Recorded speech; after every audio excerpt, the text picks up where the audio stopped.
Hey, hello, how are you doing? Yeah, different background today. I thought, why not? But has nothing to do with what I'm talking about. Well, everything has something to do with something.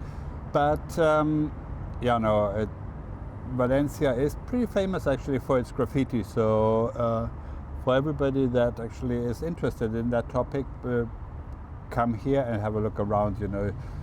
It's also known for graphic design, so the kind of things go hand in hand. And we're not talking about the typical vandalism. It's actually there is a lot of really cool stuff around here. But okay, completely change of topic. What I wanted to well, what is on my mind at the moment, because I am heading for a meeting next week and I have to look at flights and everything. And yeah, it's something that one should probably think about when the discussion is about yacht design and sustainability. And yeah, it's a little bit of a stretch, obviously, to put the two together, and that shouldn't be the case either, because I think we as designers have a certain responsibility, and we should actually try to make our products, whatever it is, if it is a mass-produced piece of cutlery, if it is fine furniture, if it is a yacht. I think as designers we should be definitely at the forefront of thinking how to make things more sustainable. And I'm not talking, I mentioned that the other day, making it sustainable by saying, yes, this fancy yacht has a hybrid propulsion system, because that's cheating. That's not a design decision. So if you draw a concept of a yacht that has not gone through the various steps of naval architecture, feasibility study, etc., yeah, you can say it has a hybrid propulsion, and then the next day a client comes around, wants to build it, and puts a diesel in it. So that's cheating. That's not what we're talking about.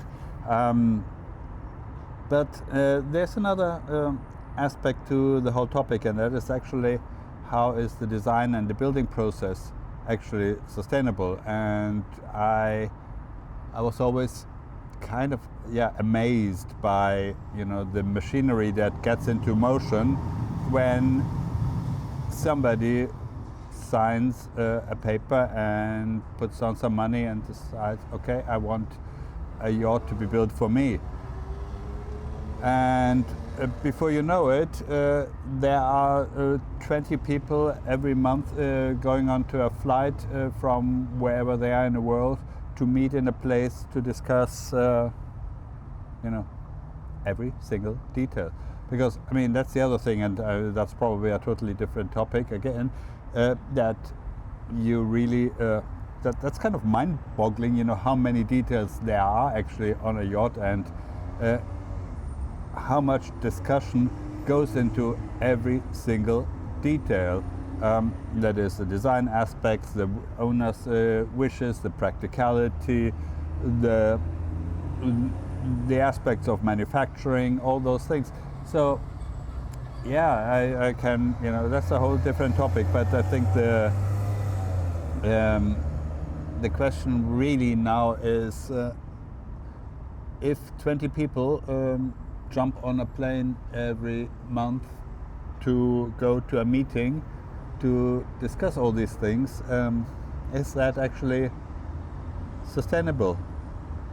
Or, especially nowadays we are talking about, can that not be replaced by online meetings? The answer is no, of course not, because how do you actually look at a fabric sample or on 5 different samples of paint and decide which hue it should be, because you don't see that on a screen. You have to see the real thing. Also, of course, you have to connect with the people directly, and that's an important thing. We know that this is a people's game. It's a thing of chemistry. Actually, the meeting is is an important thing if it is not taking overhand. Too many meetings, nothing gets done. But let's say the meeting is one thing, and the topics that you talk about are important. But I would argue that actually, when the day of meetings is over, and you meet for dinner or at least a drink, that's actually just as important. And it's not that you're having a drink on, that an owner that doesn't even know you maybe pays for. That's not the point. The point is that you have that you connect to the people, and this connecting to the people does increase the that makes the product better. I said it before, I say it again and again and again. It's the people and the chemistry between the people that make actually the product better, and that is a value that an owner does get in the end.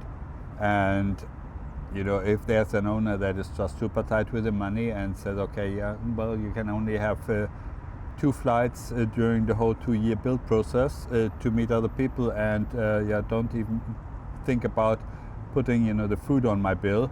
That's bad economy, because I think you won't make yourself very popular, and if you're not popular, chances are people are probably not going the extra length to make you a happy client.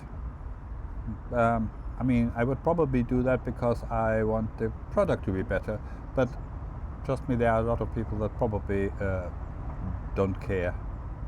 So that's the whole thing. Meetings are important, and I just wandered away from the sustainability.